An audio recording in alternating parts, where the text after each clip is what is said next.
Addresses by Henry Drummond, 1891.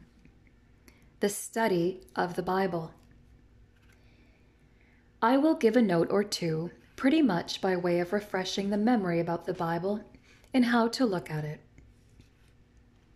First, the Bible came out of religion, not religion out of the Bible. The Bible is a product of religion, not a cause of it. The war literature of America, which culminated, I suppose, in the publication of President Grant's life, came out of the war. The war did not come out of the literature. And so, in the distant past, there flowed among the nations of heathendom a small warm stream, like the Gulf Stream in the cold Atlantic, a small stream of religion. And now and then at intervals, men carried along by this stream uttered themselves in words. The historical books came out of facts. The devotional books came out of experiences. The letters came out of circumstances. And the Gospels came out of all three. That is where the Bible came from. It came out of religion. Religion did not come out of the Bible. You see the difference.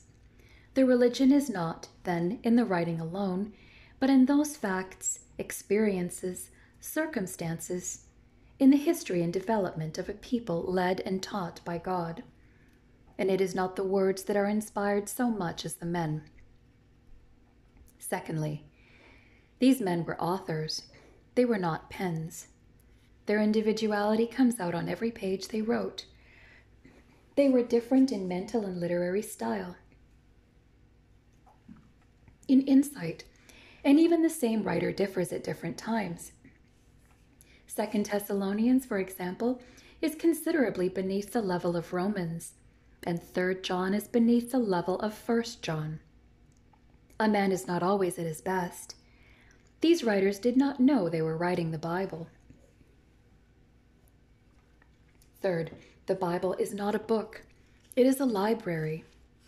It consists of 66 books. It is a great convenience, but in some respects a great misfortune, that these books have always been bound up together and given out as one book to the world when they are not, because that has led to endless mistakes in theology and in practical life.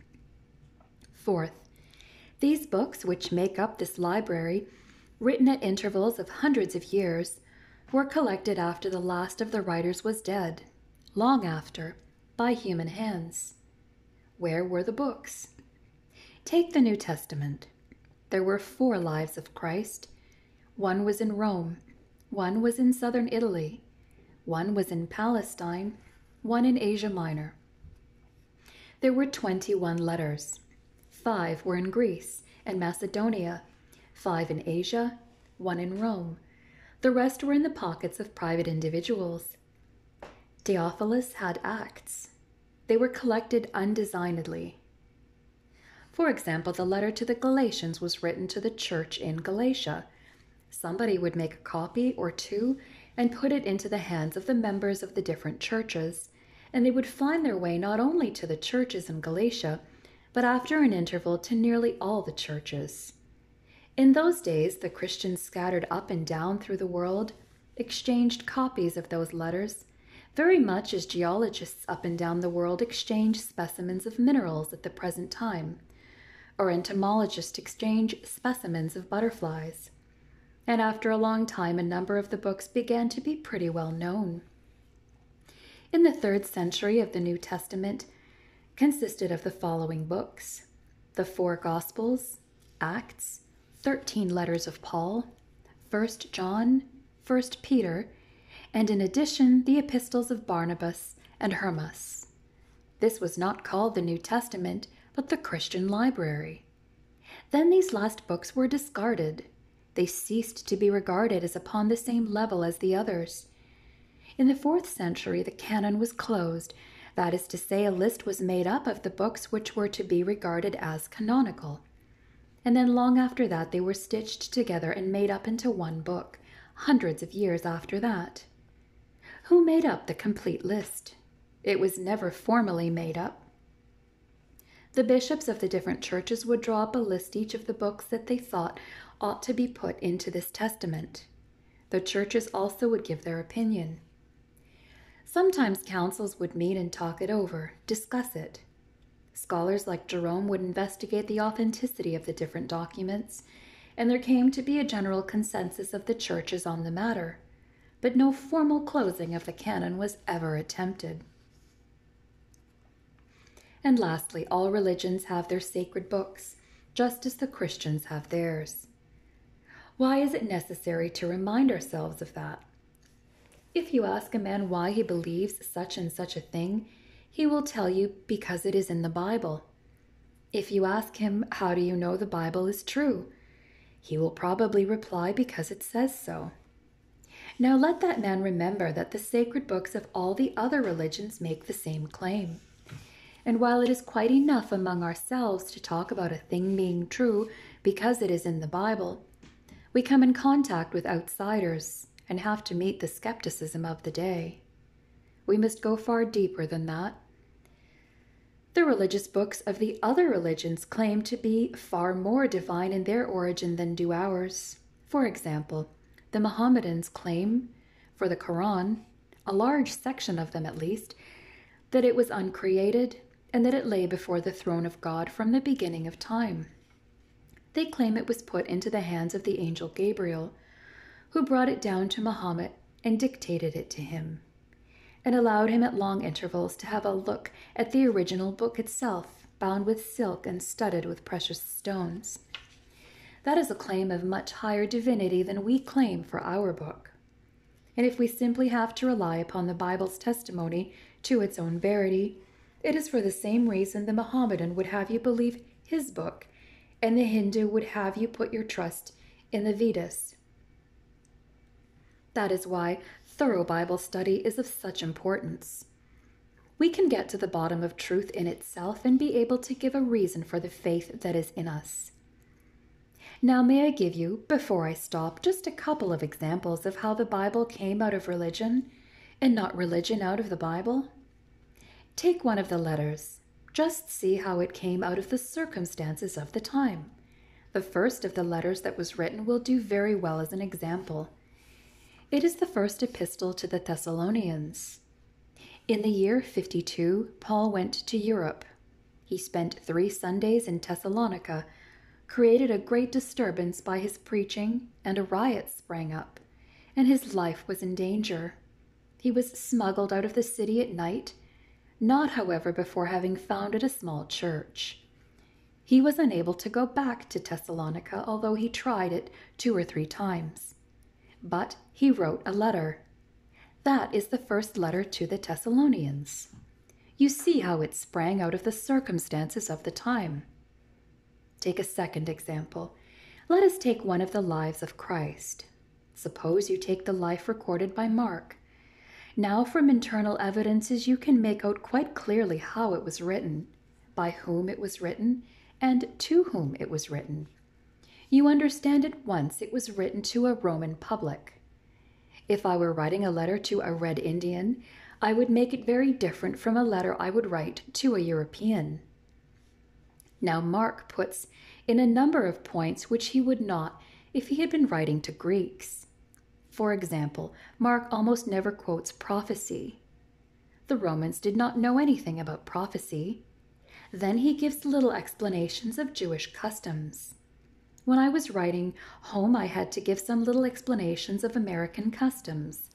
For example, Commencement Day. When Mark writes to Rome about things happening farther east, he gives elaborate explanations. Again, Mark is fond of Latin words, writing to the Latins who could understand them. He talks about centurion, praetorium, and others. Then he always turns Jewish money into Roman money, just as I should say a book, if I were writing to Europe about it, costs 2 shillings instead of 50 cents. Mark, for example, says 2 mites, which make a quadrantes.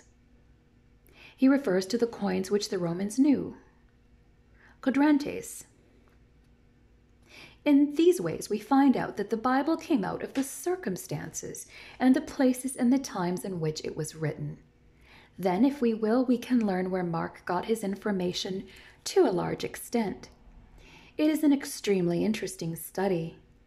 I should like to refer you to Godet's New Testament Studies, where you will get this worked out. Let me just indicate to you how these sources of information are arrived at, the principal sources of information. There are a number of graphic touches in the book which indicate an eyewitness. Mark himself could not have been the eyewitness, and yet there are a number of graphic touches which show that he got his account from an eyewitness. You will find them, for example, in Mark 4:38, 10:50, 6:31, 7:34. You will find also graphic touches indicating an ear witness, as if the voice lingered in the mind of the writer. For example, the retention of Aramaic in 5:41 and in 7:34, Talitha cumi, damsel, I say unto thee, arise. He retained the Aramaic words Christ said, as I would say in Scotland, my wee lassie, rise up. The very words lingered in his ear, and he put them in the original. Then there are occasional phrases indicating the moral impression produced. 5:15, 10:24, 10:32. Now, Mark himself was not either the eyewitness or ear witness. There is internal evidence that he got his information from Peter. We know very well that Mark was an intimate friend of Peter's. When Peter came to Mark's home in Jerusalem, after he got out of prison, the very servant knew his voice, so that he must have been well known in the house. Therefore he was a friend of Mark's. The coloring and notes seemed to be derived from Peter. There is a sense of wonder and admiration which you will find all through the book, very like Peter's way of looking at things. 1:27, 1:33, 1:45, 2:12, 5:42, and a great many others. But still more interesting, Mark quotes the words, "Get thee behind me, Satan," which were said to Peter's shame, but he omits the preceding words said to his honor, "Thou art Peter, on this rock," and so on. Peter had learned to be humble when he was telling Mark about it. Compare Mark 8:27-33 with Matthew's account 16:13-33. Mark also omits the fine achievement of Peter walking on the lake. When Peter was talking to Mark, he never said anything about it. Compare 6:50 with Matthew's account 14:28. And Mark alone records the two warnings given to Peter by the two cock crowings, making his fall the more inexcusable. See Mark 14:30. Also the 68th verse and the 72nd. Peter did not write the book. We know that because Peter's style is entirely different. None of the four Gospels have the names of the writers attached to them. We have had to find all these things out, but Mark's Gospel is obviously made up of notes from Peter's evangelistic addresses. So we see from these simple examples how human a book the Bible is, and how the divinity in it has worked through human means. The Bible, in fact, has come out of religion, not religion out of the Bible.